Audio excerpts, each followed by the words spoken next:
Since you brought up history, maybe there's something you'd like to clear up about the school district line.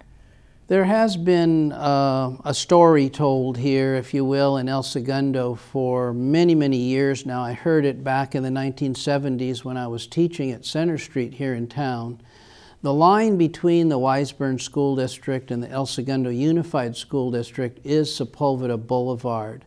A lot of people would assume it would be Aviation Boulevard because that's the eastern edge of the city of El Segundo and separates El Segundo from Hawthorne.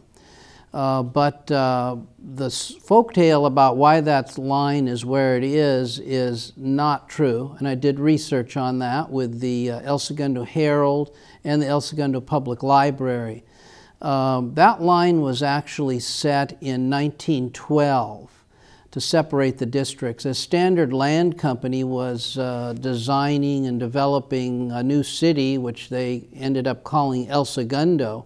They laid out the boundaries of the city and used Sepulveda as the eastern boundary, figuring that would be plenty large enough. At that time, the city was about 5 or 6 years from incorporating as a city. Wiseburn School District is older than El Segundo Unified, having started in 1896 and used to serve students that lived on the ranches all the way out to the Pacific Ocean. So that line was set by Standard Land Company in 1912 as it set up the future city of El Segundo and annexed land for a new school district.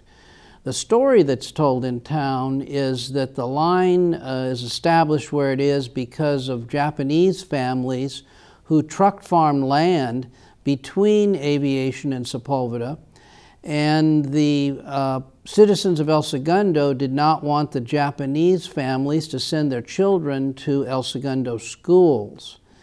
The line was not set up actually for that reason. It had been set up in 1912, like I said, and the Japanese farmers didn't come here until the mid-1920s. So they weren't even on radar at the point in time when the line was set. I'm sure that the people of El Segundo were happy where the line was at that time and that they didn't have the Japanese families in their schools because there was a lot of prejudice against people from Japan on the West Coast here in the 20s and 30s and 40s. But the cause of the line being where it was isn't the way people like to remember it today. And that leads to another issue, of course. El Segundo ends up developing quite a bit east of Sepulveda all the way out to Aviation. And what, when I was a boy, we called Okefenokee. We used to go over and get tadpoles and ride our bikes and hike around. Later developed in the 60s and 70s into the aerospace capital of the world. And yet the boundary line between Wiseburn and El Segundo schools continued to be Sepulveda, even as that land between Sepulveda and Aviation continued to grow and eventually house numerous Fortune 500 companies. There are no people who are allowed to live between Sepulveda and Aviation, between Imperial and Rosecrans, unless they're staying overnight at one of the hotels that's in there now. But it's not a residential place. It's a place to work, commercial, industrial, and a place that's definitely an employment center, one of the larger ones in the world, the Eastern El Segundo.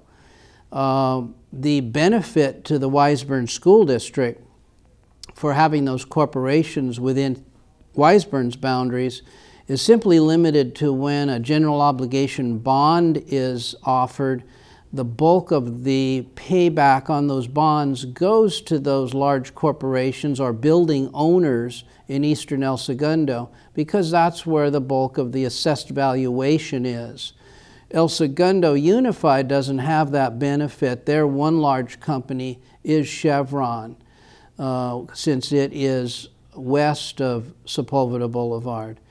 Other than that, having those large Fortune 500 companies like Mattel's and Raytheon inside the Wiseburn School District doesn't really have an impact day in and day out on the operations of the district because public schools aren't funded that way. It doesn't matter what taxes you have within your boundaries, they all go to Sacramento and they're redistributed back to the districts based on a formula of revenue limits and depending on how many students that you educate.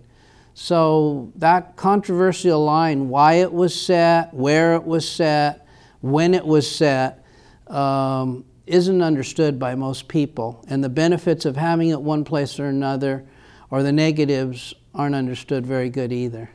I can see that you've spent so much time working on that and really finding out the truth. Why is it so important that people know this?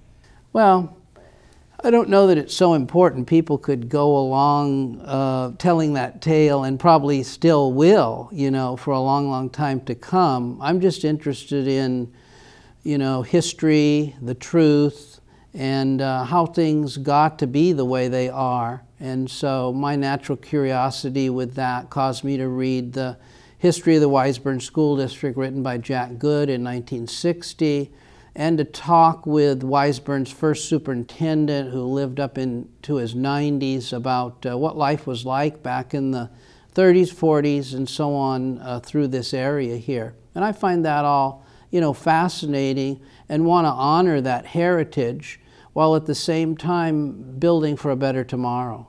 Wasn't there an article in the Daily Breeze that really touched your heart?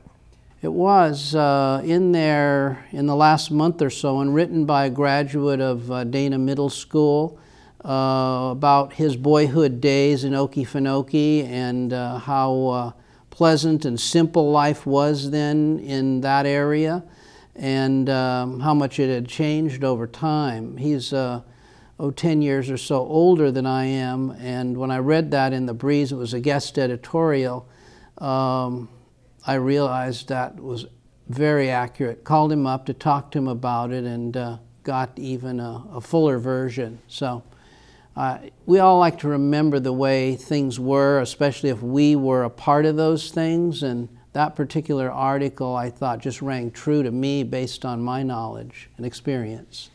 Life seems like it's going to take a different turn for you soon. You'll be retiring. What will that give you? What sort of time, what sort of perspective will it give you to help, you know, El Segundo go towards its goals? Well, I've been leading a school or a school district for 3 decades now, 30 years. And when you're the superintendent of a school district, you're on 24/7. There's never a moment I've been off in the last 30 years. I work for an elected board, and anytime something happens, I'm where the buck stops. So it's going to be very unusual for me not to be in charge, not to be the one that needs to solve problems, not to be the one with all that responsibility. I'm not sure what that's going to feel like because I haven't lived a life without that really for a long, long, long time.